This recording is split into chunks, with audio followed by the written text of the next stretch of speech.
Classic endocrine glands lack ducts, and their secretions, hormones, enter the surrounding vasculature or lymphatic circulation.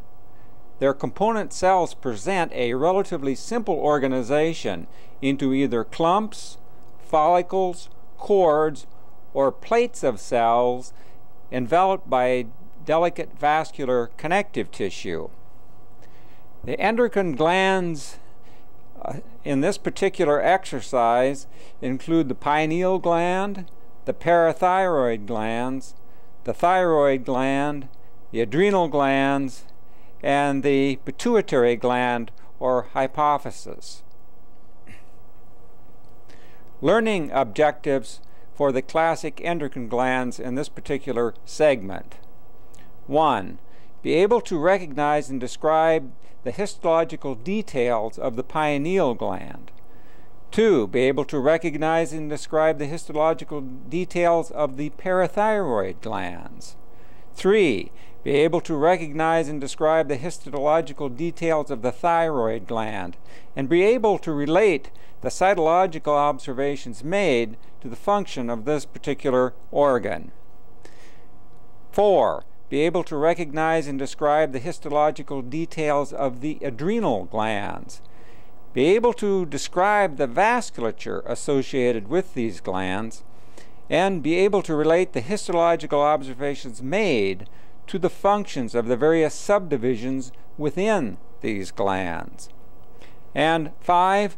Be able to recognize and describe the histological details characteristic of each major subdivision of the pituitary gland or hypophysis. Be able to relate the histological observations made to the functional significance of each major subdivision.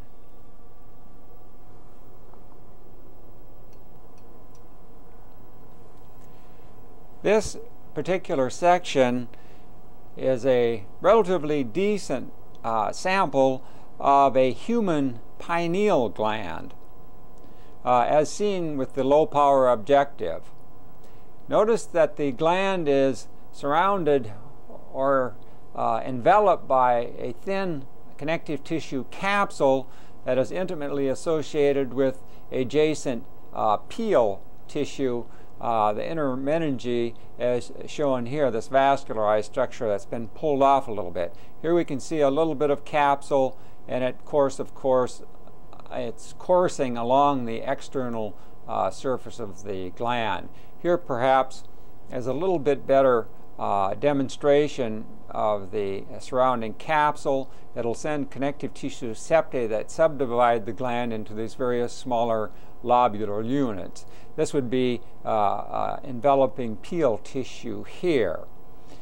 As one courses and looks more into the parenchyma of the gland, one can visualize outlined by the connective tissue and nerve fibers and vasculature entering this particular gland what appear to be small, irregularly shaped, variously sized lobules. One that's fairly well outlined is shown here and is being traced by the pointer.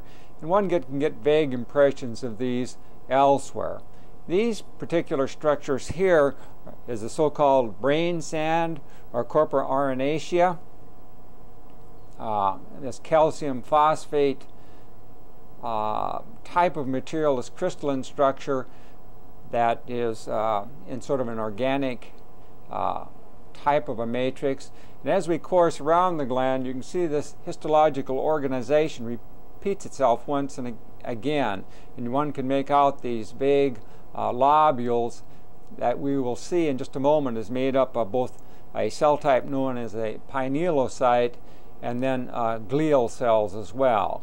And here are some more of this infiltration of this brain sand, or these calcium phosphate crystals within an organic matrix, these corpora arenacea, as illustrated here, these gray looking bodies in this particular section, some of which will become quite large and shatter due to the histological preparation. And now we're coursing on the external surface of the gland, once again seeing the capsule and the surrounding pial tissue. If we course up above and away from the gland, we can see we get into brain tissue here. So this is a fairly decent section through the entire length of a pineal. If we course down to this region here on the other surface, this is sort of the pineal stalk region. So you get this connective tissue looking type of material is actually postganglionic sympathetic fibers coming from that superior cervical gland, or not gland, ganglion, excuse me, as well as a considerable amount of vasculature. After all, this is an endocrine organ. So now let's go down, having seen and sort of perused around the entire pineal body, as we're doing here, noting its cap, surrounding capsule, its association with peel tissue and lobules. Briefly look at some of the histological details of some of these lobules, as well as look at some of the corpora arenacea at increased magnification. This is a segment of the pineal, human pineal gland seen at a slight increased magnification to illustrate the formation of these irregularly shaped lobules as being traced by the pointer. And they're sort of outlined not only by connective tissue but by unmyelinated nerves, excuse me, and vasculature coming in and separating this particular gland into these lobules or lobule-like structures.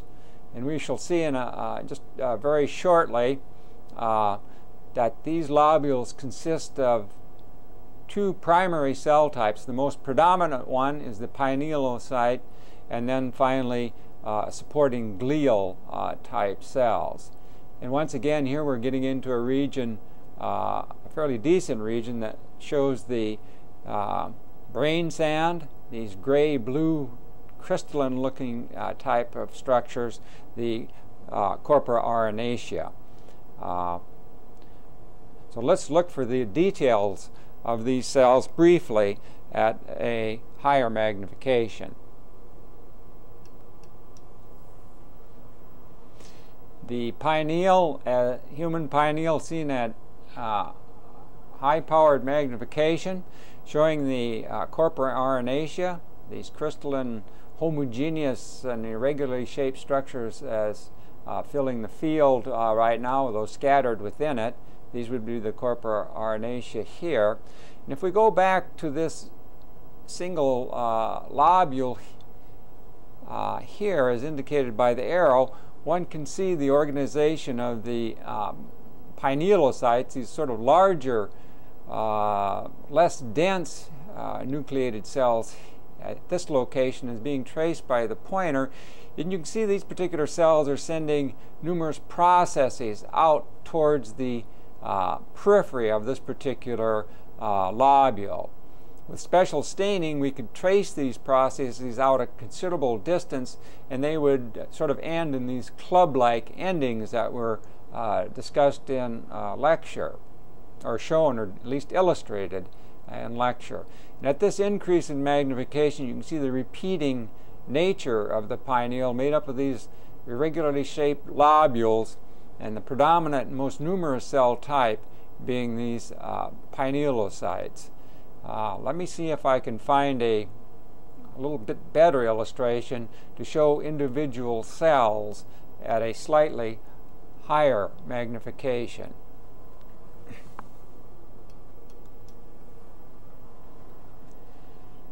Some of the pinealocytes, as seen at increased magnification, these are the nuclei of the pinealocytes.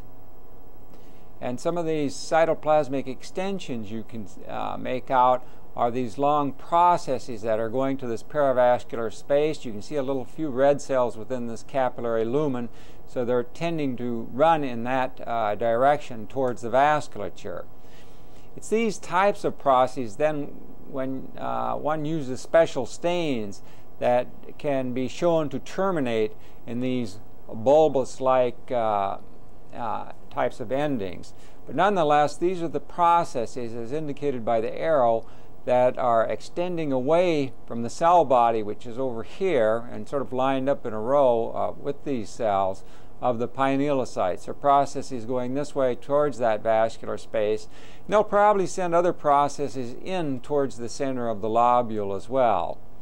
So one can be fairly confident most of these very large looking nuclei, such as indicated by the pointer, associated with these processes are indeed the pinealocytes. A very smaller, denser type of nuclei that are about half the size are undoubtedly those associated with the supporting glial cells. They are much fewer in number than the pinealocytes and a little bit harder to find, but I think these perhaps and nuclei such as those smaller dense ones are the glial or supporting elements. So this is about all one can visualize on this very, very poorly understood endocrine gland, the pineal.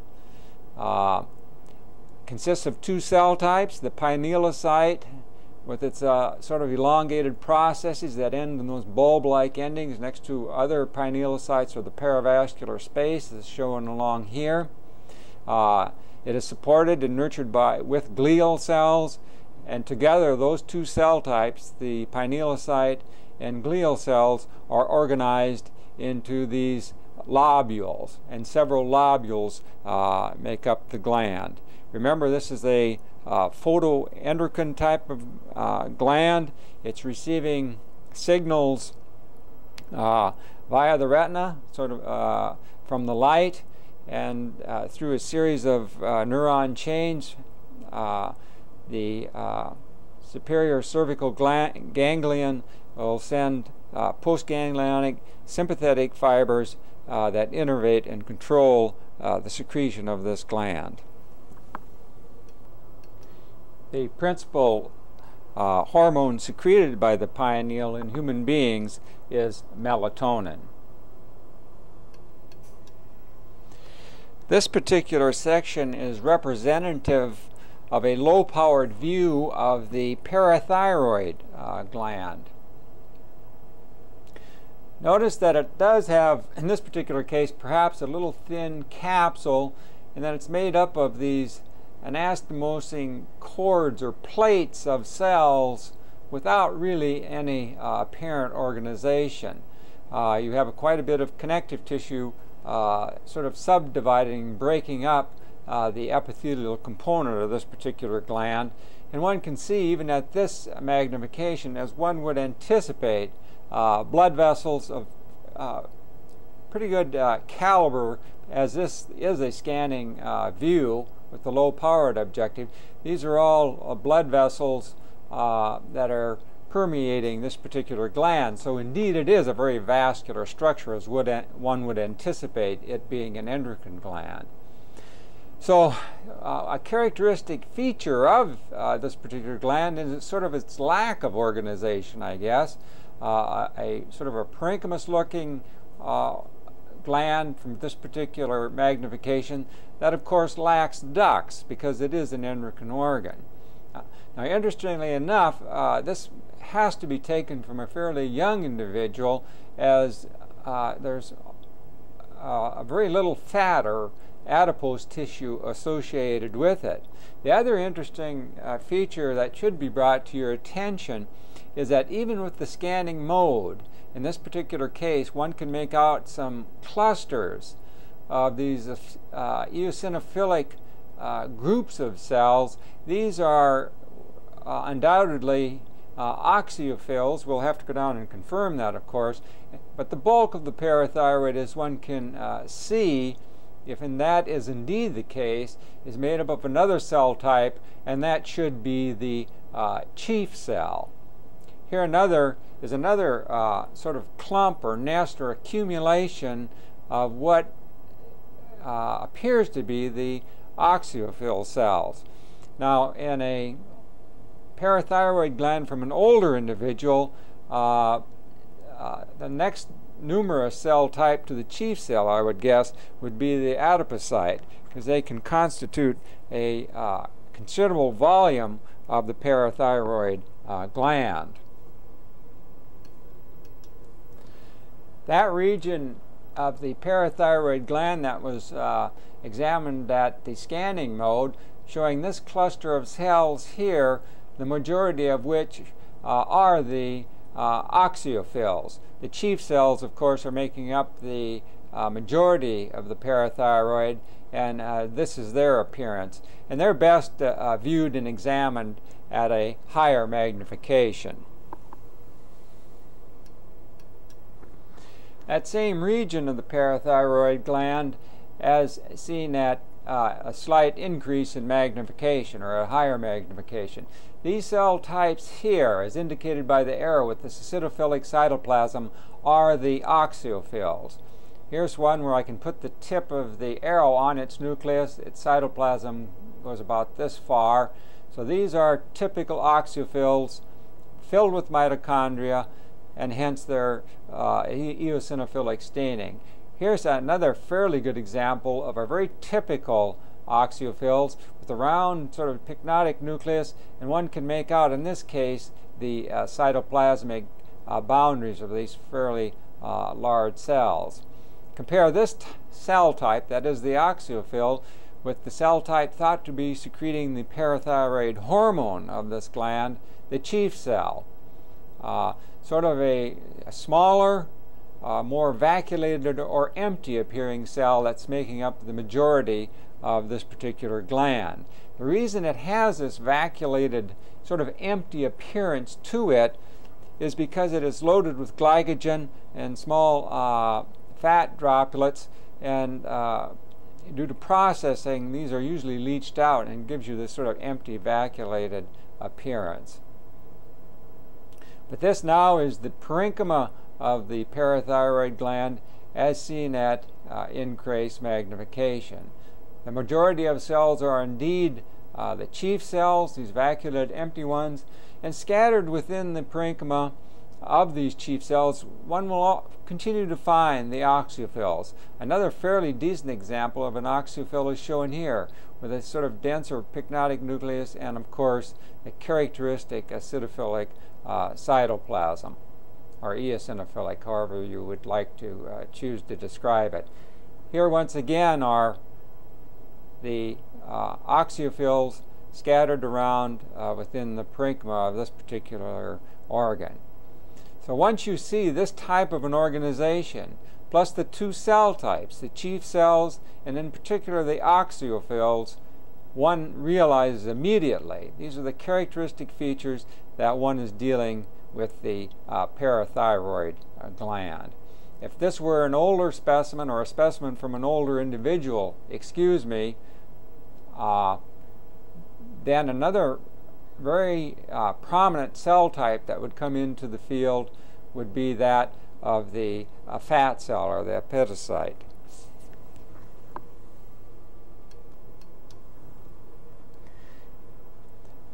This particular field is a relatively low power field of the thyroid gland, characterized by follicles.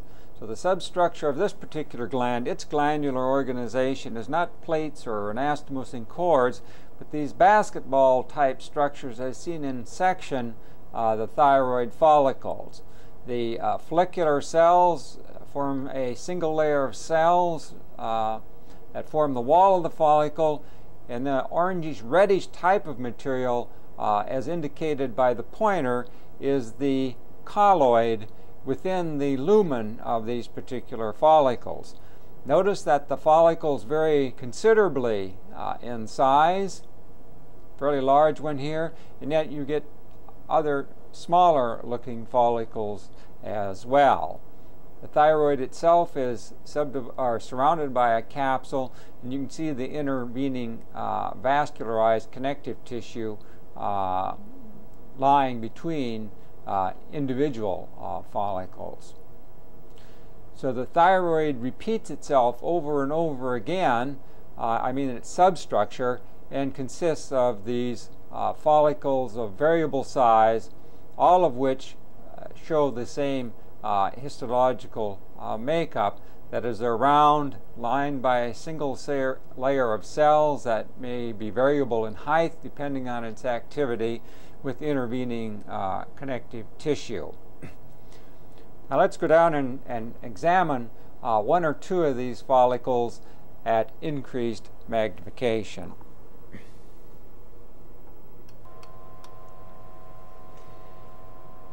This is an extremely high magnification picture of some adjacent follicles to illustrate the vasculature associated with the thyroid follicles. This thin line of orange material or pink material here that stains very similar to the colloid is in fact red cells going through the capillary system. Another red cell is shown here. The vessel is curving this way. It's here, it's here, it's here, it's up there. And then on the adjacent follicle you can see a capillary at that location. You can see red cells here, up here. And so, as one would expect, the follicle is extraordinarily well vascularized, and it's like covering a basketball, if these were considered basketball or spherical round structures, with a fish net.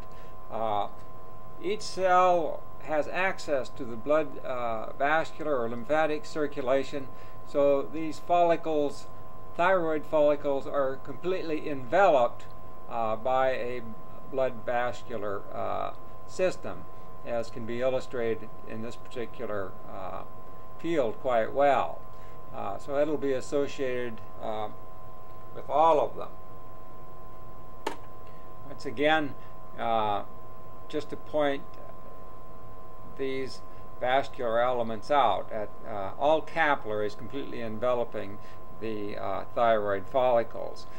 These thyroid follicles were taken from an individual that was fairly inactive, quiescent, so they're fairly low, almost squamous to cuboidal in most instances, but please do bear in mind they can range in height, that is the surrounding follicular cells making up these thyroid follicles, all the way from a squamous, like is shown here, or low cuboidal, to a fairly tall cuboidal, to, in some of the very active forms, a very tall columnar follicular epithelium.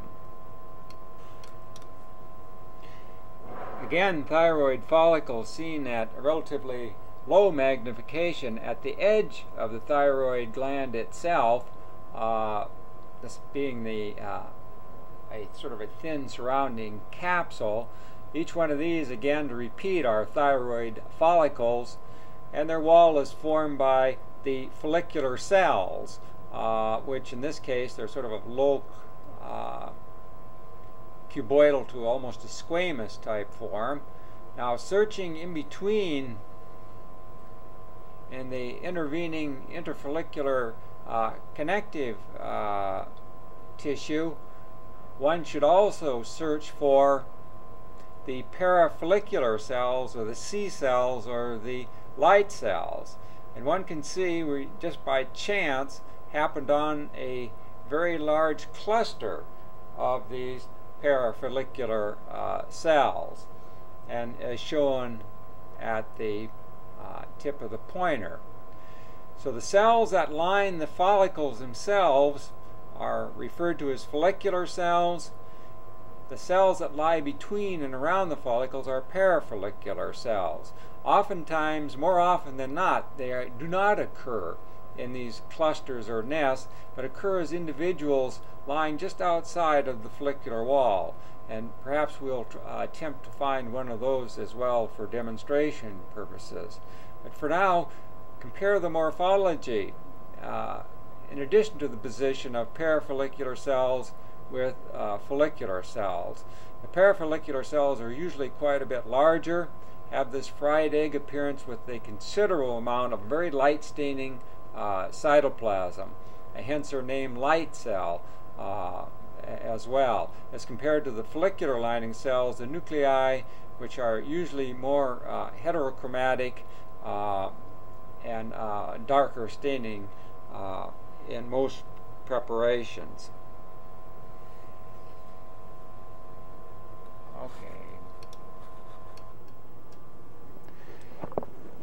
This is a section of human thyroid that's been stained immunocytochemically or immunohistochemically to demonstrate thyroglobulin down in the clinic. You can see some of the cells, and the thyroglobulin immunoreactivity is demonstrated by the sort of black spots or black type of precipitous type of material in this particular section. Here you can see this particular cell, follicular cell, of this thyroid follicle, as indicated by the arrow, that's very, very dark and active in the synthesis of thyroglobulin. You can see some of the other cells also are active, or perhaps all of them are active to some degree, some simply containing more of the thyroglobulin than others. This type of a cell here, and then the ones at some of the follicular cells at the bottom also are very, very active in this endeavor. And if one just quickly looks at here are a couple more smallish types of thyroid follicles, one shown here, one shown here also, which are extremely active and contain a considerable amount of the thyroglobulin molecule. And this repeats itself over and over again. All seem to show a little, some degree of activity, with some of the smaller follicles being more active than others, particularly these two smallish thyroid follicles at this location. So this is an immunohistochemical profile done in the clinic of human thyroid, demonstrating the presence of thyroglobulin within the follicular cells. The parafollicular cells seen at increased magnification, illustrating those features that were just described, the nucleus being here, very light, a light euchromatic type of nucleus, and the cytoplasm is quite abundant and extends out about to where the tip of the pointer is indicating. So this is a cluster or a nest of the parafollicular cells. Please recall that the parafollicular cell is involved in calcium homeostasis.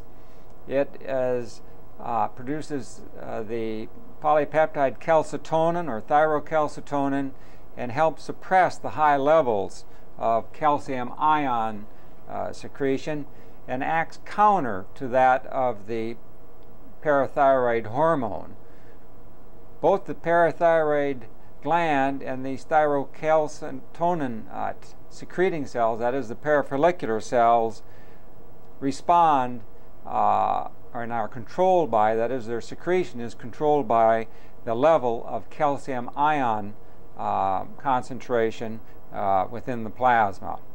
On the other hand, are producing thyroid hormone, thyroxine or T4, as well as a little bit of T3, which will be released into the surrounding vasculature and bound to a transporting binding protein to get wherever it's going and to be held onto until it's needed.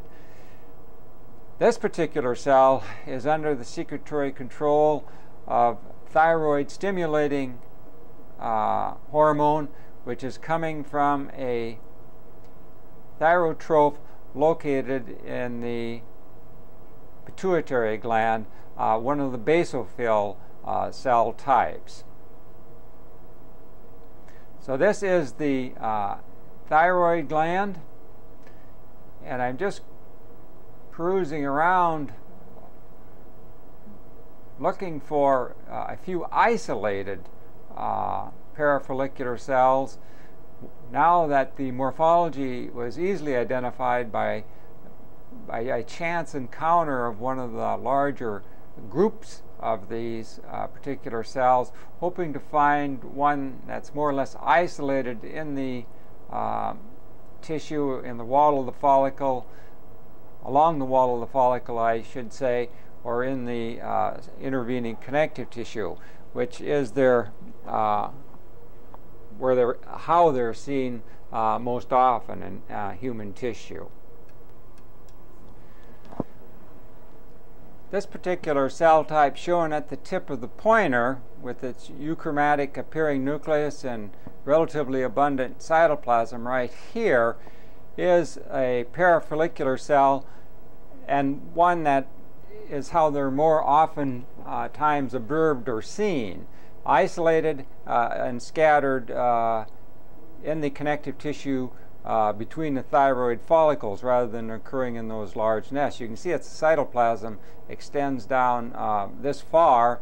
This orangey type of material that's adjacent to it happens to be a series of erythrocytes coursing in a vessel taking an angle such as that. So it too has direct access to the vasculature. Oftentimes one will see these in small groups of 2 or 3 or singly, unlike the situation we encountered and demonstrated earlier, in which there was a huge cluster of these parafollicular or C or light cells, the thyrocalcitonin producing cells. An additional excellent example of a parafollicular cell, as indicated by the pointer, as it's nestling up against a thyroid follicle at this particular location, and another one situated here. Identified immediately by its euchromatic type of nucleus and the light or clear staining cytoplasm, as indicated by the pointer, which is of a considerable volume. So it's recognized quite readily.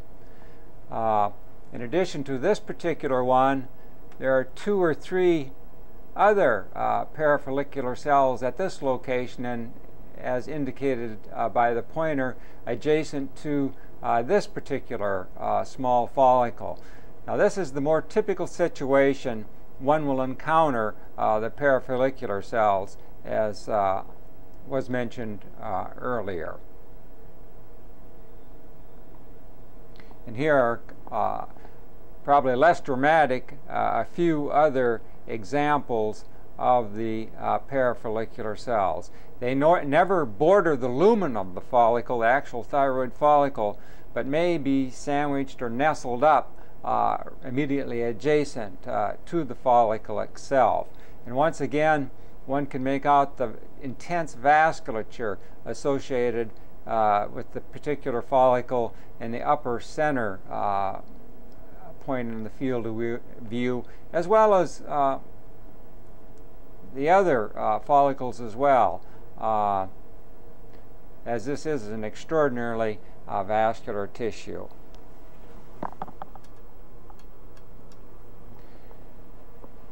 This is a section of the adrenal gland as seen with the scanning objective, and the specimen stained with the hematoxylin and eosin stain, as was true of the other endocrine organs stained thus far. This region, as outlined and indicated by the pointer, is the cortex of the adrenal gland, and one can make out with close observation a relatively thin capsule of connective tissue right about where the tip of the pointer is, that it's relatively unstained. Larger blood vessels are up in the surrounding connective tissue. This light area occupying the center or the lower portion of the field of view of this particular organ is the adrenal medulla, made up of these large light staining chromophene cells. And one can also make out at this scanning, with the scanning objective, these large areas filled with blood. These are the central medullary veins that will eventually coalesce to form the suprarenal vein that will drain and exit out of the adrenal gland, draining the entire structure. So coursing through on the opposite side, once again we have more cortical area, so this would be adrenal cortex beginning here and extending to this point, and one can make out the connective tissue capsule perhaps a little bit better. Here we have a large vessel that's actually entering the gland per se, and right now the tip of the pointer is on the surrounding capsule. You can see it has a few nerves and blood vessels associated with it.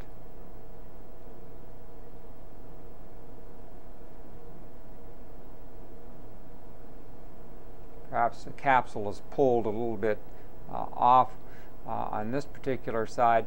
We're just coursing now around, looking at the cortex, and lighter staining medulla is indicated by the point here of this particular section.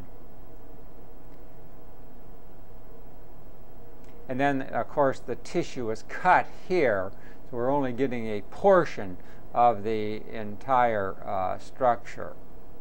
Even at this magnification, in addition to the adrenal medulla as indicated by the pointer, the three zones of the adrenal cortex can be distinguished even with the scanning objective.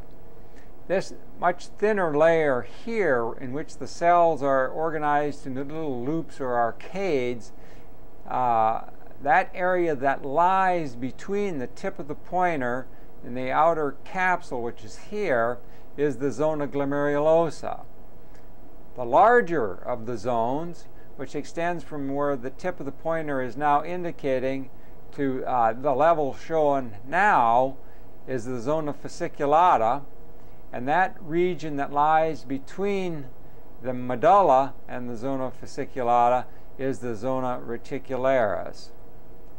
Please do remember that it is this zone, that is the zona glomerulosa, that is responsible for mineral corticoid, mainly aldosterone. The much larger, thicker layer of the three, the zona fasciculata, is primarily for glucocorticoids, and then the androgens primarily coming from the zona reticularis, though the latter two zones, steroid hormones of both types, that is androgens and glucocorticoids, are probably coming from both cell types, though one zone perhaps the steroid, the glucocorticoid, for example, of the zona fasciculata is the more predominant steroid with a minor component of androgens, and the zona reticularis, the major component, is probably androgens, probably with a smaller amount of glucocorticoid being produced by those particular cells.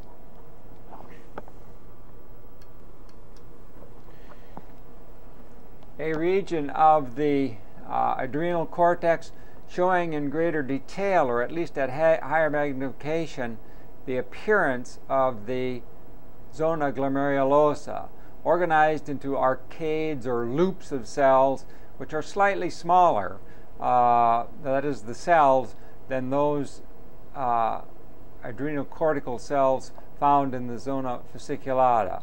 So this gives you an idea, or an idea, of the arrangement of the cells in the zona glomerulosa, and they extend from about from here to where the arrow is now indicating to the capsule, which is shown here.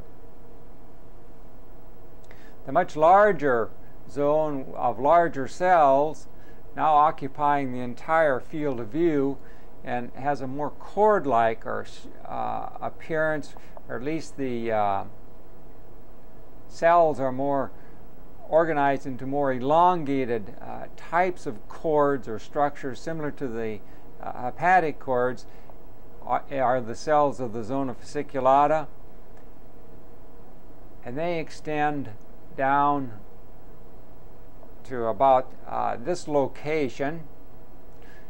oftentimes are characterized by abundance of lipid droplets, which have a vacuolated appearance in this particular section because the lipid type of material, fat droplets, have been leached out due to processing.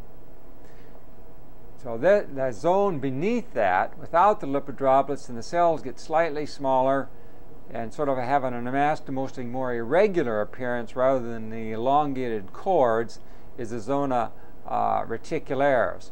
So that would be this particular zone as indicated by the arrow.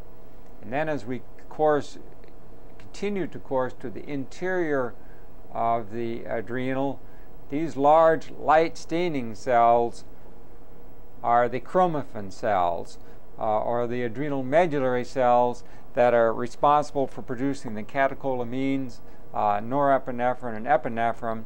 And in the case of the human being, it's epinephrine that is the predominant catecholamine being released.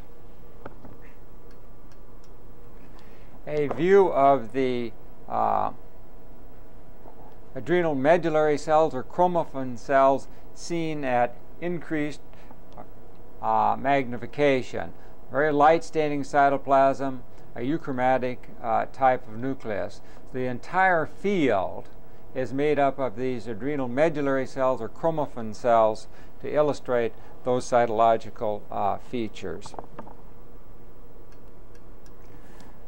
Cells of the zona glomerulosa as seen at increased magnification, simply to show their organization into these whorls or sort of like loops, and indicate that they are indeed smaller in size when one compares them to the underlying cells, adrenal cortical cells, making up the zona fasciculata. So this group of cells from about this point towards the capsule are cells of the zona glomerulosa. Cells where the tip of the pointer now resides, going towards the bottom of the field of view, are the cells forming the zona fasciculata as seen at increased magnification. Quite a bit larger, organizing into the straight fascicles or columns of cells, and the appearance or more abundant appearance of lipid droplets.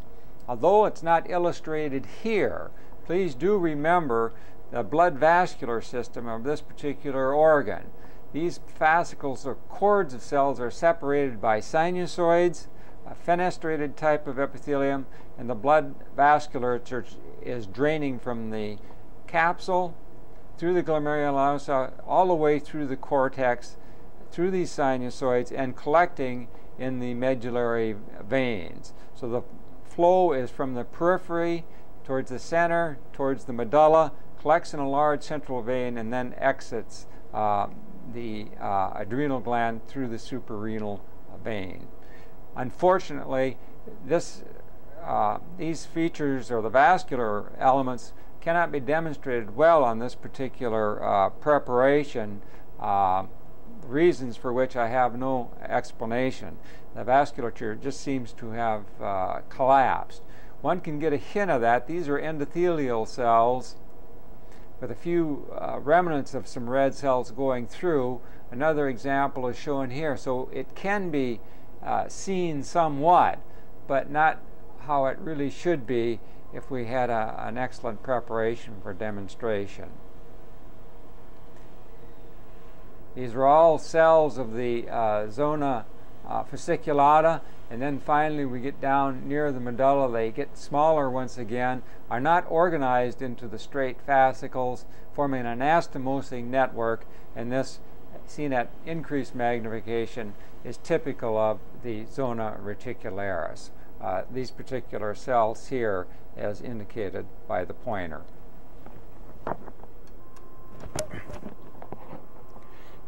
This is a section through the midline region of a human pituitary gland or hypophysis. This particular section is stained with one of the combination stains to demonstrate the various epithelial cell types associated with the pituitary, particularly the adrenal hypophysis. That stain is an aldehyde fusin PAS orange G light green stain. So it's one of those trichrome stains used to differentiate the cell types, or it was. What this slide indicates quite well are the various subcomponents of the pituitary gland, and it's more or less oriented in its proper perspective, with the posterior region, if it were sitting in the cellotorsia, being located at where the arrow now indicates. This region would be anterior. So remember that the pituitary or hypophysis consists of two major subcomponents, a neural component and an epithelial component that makes up the adrenal hypophysis. So what can be seen if we consider the neural hypophysis first is the infundibular stalk, as indicated by the arrow, coming down and then expanding out and forming the posterior lobe of the pituitary, oftentimes referred to as the pars nervosa. What's missing and making up the third component of the neural hypophysis would be the median eminence, that funnel-like extension coming from the floor of the hypothalamus and then becoming continuous with the infundibular stalk, and then finally the neural hypophysis. So those would be the three components of the neural subdivision, or the neural component of the pituitary. Now the epithelial component of the pituitary consists of a narrow band of cells, the first component, that wraps around or partially around the infundibular stalk. So this is the region of the pars tuberalis, as indicated by the arrow.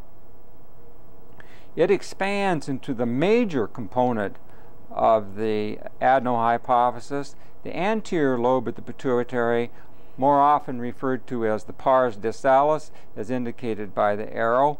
And in human beings, the pars intermedia, the third component of the adrenal hypophysis, is relatively rudimentary and hard to see. It consists of a few layers of cells that lie upon this wall, as indicated by the arrow, of the pars nervosa, or the posterior lobe.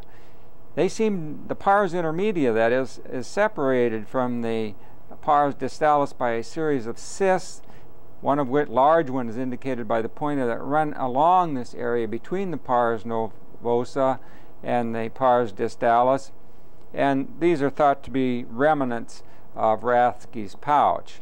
Usually these cysts are lined by a columnar type of epithelium. They may have cilia. Oftentimes will have a bit of colloid in the lumen as well.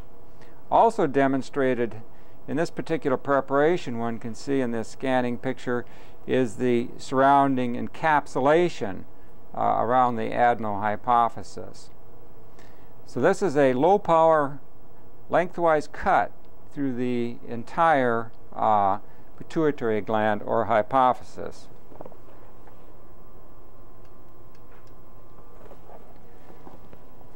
Please recall that the neural hypophysis consists of unmyelinated nerve fibers primarily, and it will have associated with it some small glial cells known as pituocytes. So they're a supporting element in this infundibular stalk in the neural hypophyseal region.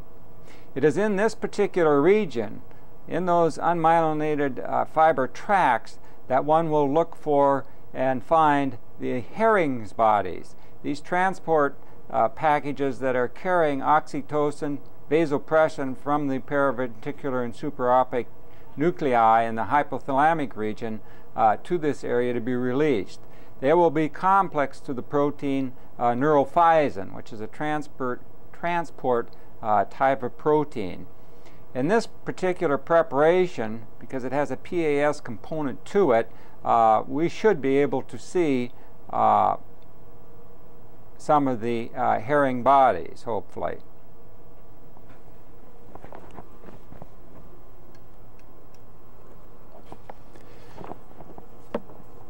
Now, the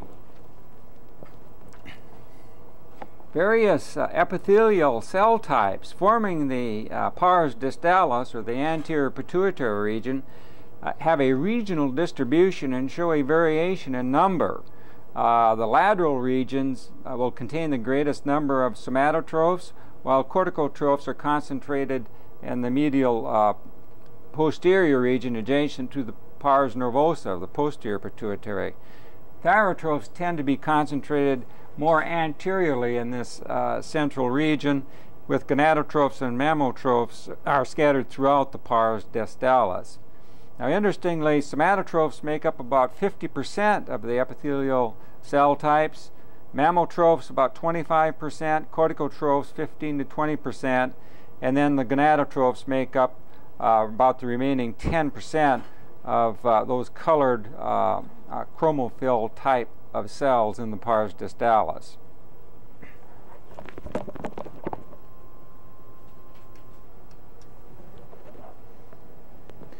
This represents that same pituitary section now seen under the scanning objective of the microscope. The previous illustration was sort of an eyeball view, where I had the TV camera on the slide on a piece of paper so we could see the whole entire structure. What I'm tracing now very slowly is the infundibular stalk. You'll see a number of irregularities even at this scanning power, and these structures are part of that hypophyseal portal system. So it's loaded with blood vessels in this particular stalk, as well as one would anticipate. Here's a little larger, looks perhaps a small artery coursing in this tissue as well. So we're just tracing down, this is an artifactual separation here where the arrow is. We're just tracing down the infundibular stalk. Remember, this is just a track system really of the hypothalamo-hypophyseal tract. Over on the far right-hand side, this is pars tuberalis and some connective tissue coming in. And as we course along, the infundibular stem or stalk balloons out into the neural hypophysis, as we can see here. You can see the entire structure has a fairly decent encapsulation around it, and that will be true of the adenohypophysis as well. And there will be numerous capillaries and blood vessels coursing through both organs, as one would expect, because this obviously is an endocrine organ. So this is all neural hypophysis that we have been looking at. It looks like anastomosing whorls of connective tissue. Remember, these are just unmyelinated axons that have streamed down, and there is a cell type, the pituocyte, in there, but that is mainly a supporting element akin to the glial cells of the central nervous system. At this particular point, we run into the, let me move it just slightly out here. Here you can see the surrounding capsule quite well. These are those cysts, the remnants of Rathke's pouch going up and separating adeno and a neural hypophysis primarily. There really isn't much, as far as I can tell anywhere, of a pars intermedia. That's not surprising in human tissue. Some lower forms that is more of a major component, but not in the human condition. And the rest of this, though it's very hard to differentiate, you can see some orange casts of cells. These are all epithelial cells, and this whole huge, large structure we're just rapidly coursing by is adenohypophysis. Epithelial cells arranged in cords and plates of cells and separated by an intense, very intense vascular network, or capillary network. And you can see some of the, even at this scanning power, you can see some of the dilated vessels at this particular magnification. So what we've been tracing now is all adenohypophysis, that epithelial component, and then we get back into the neural area here, or the neural hypophysis. So this is the pituitary as seen with a quick scan. And now what we'll do is retreat very, very briefly in an attempt to find a herring body in the neural infundibular stalk area, and then look at some of the chromophils and a chromophobe quickly with this particular staining method.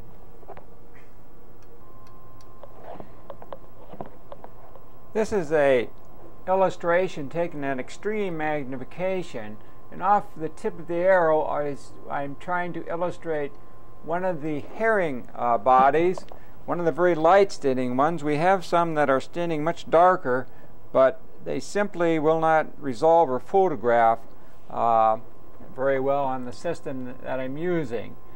Nonetheless, hopefully you can see that this little vesicle that's coursing within an axon that's sort of pulled apart, this is what these bodies look like, and hopefully you can resolve on your own screens that this unit, this little package, has contained within it a whole host of little tiny secretory granules or vesicles. That's what these herring bodies look like. Neurophysin containing the active peptides, that is oxytocin and vasopressin, carrying them down to the axon terminal. Usually they stain a real discrete purple color, but unfortunately with the optics that I'm using here, it stains sort of a black and just a nondescript blob. This is blobby enough the way it is, but it gives you an idea of what these structures look like.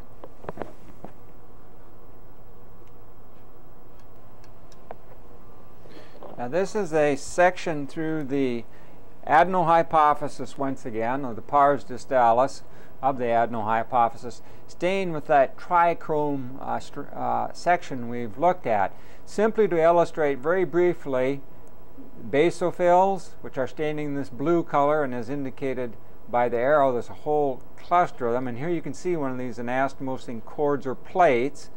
Another one is shown here.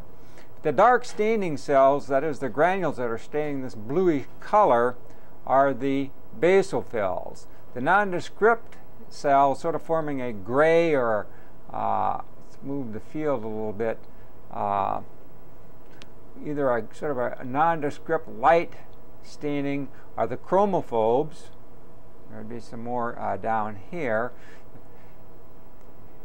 So those are the chromophobes. Here's another one, basophils, because they're staining sort of this bluish black color.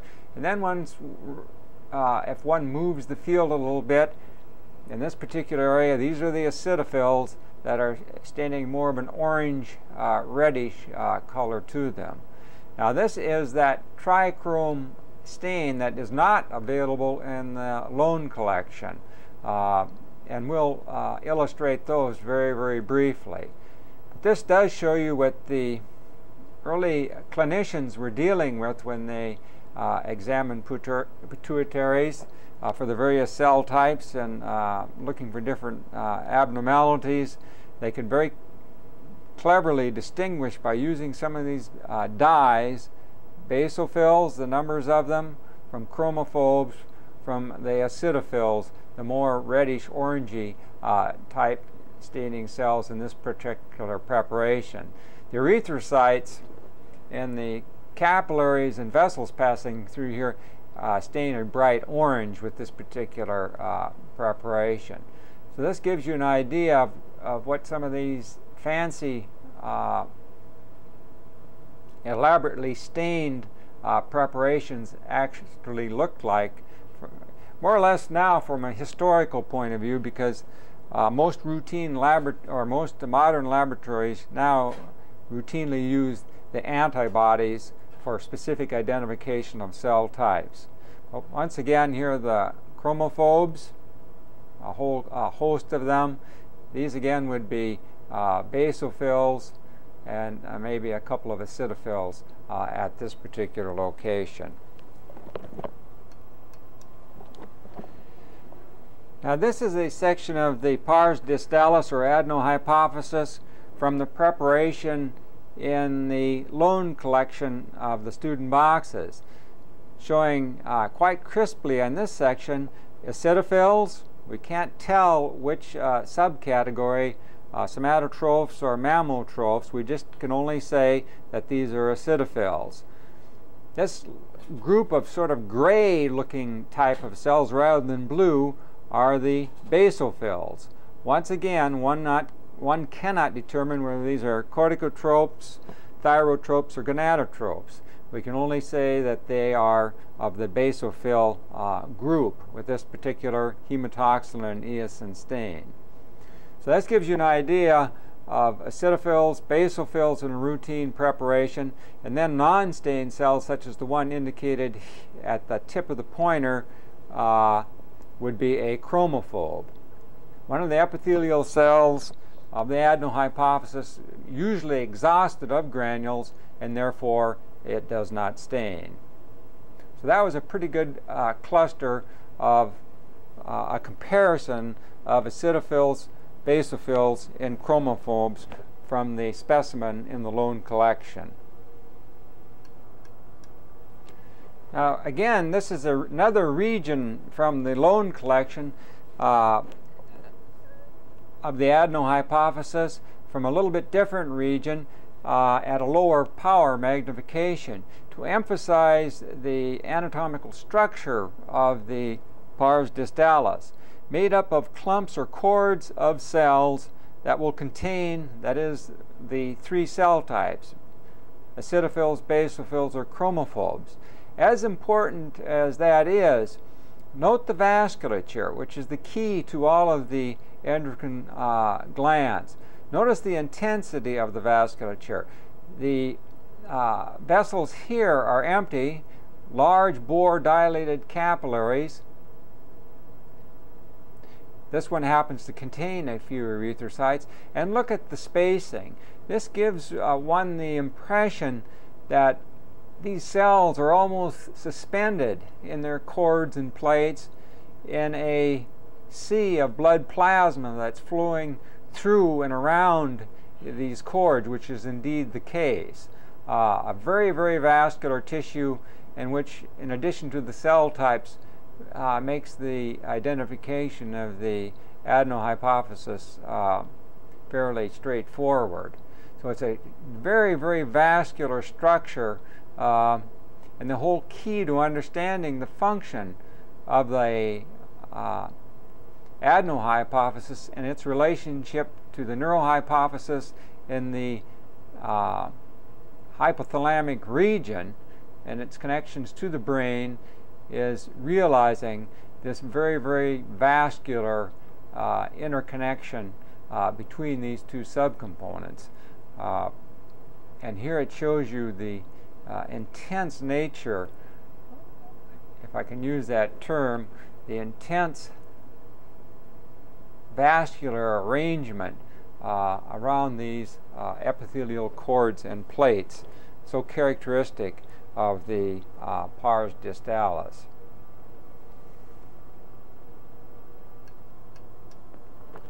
Now, as mentioned previously, most modern clinics today, rather than using the stains, though it's good for sort of an introduction or an arbitrary look, now have antibodies to each of the 5 probes.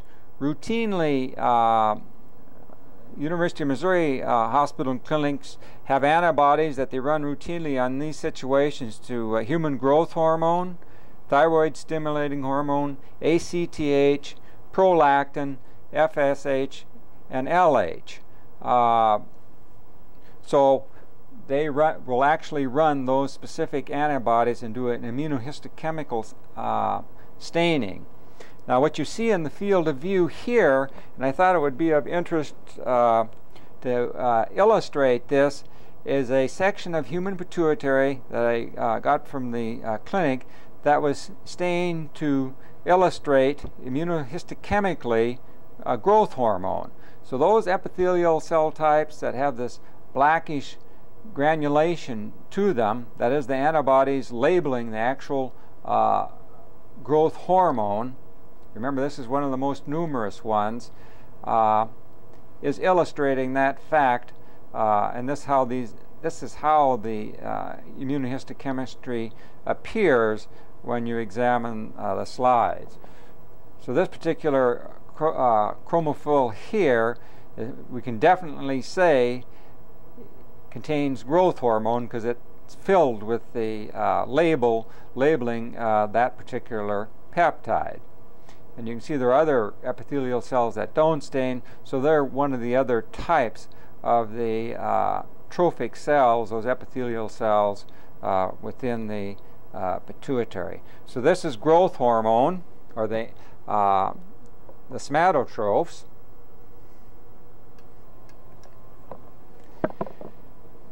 This is a field of mammotrophs, that is those that are staining darkly, stained to illustrate prolactin in a human pituitary.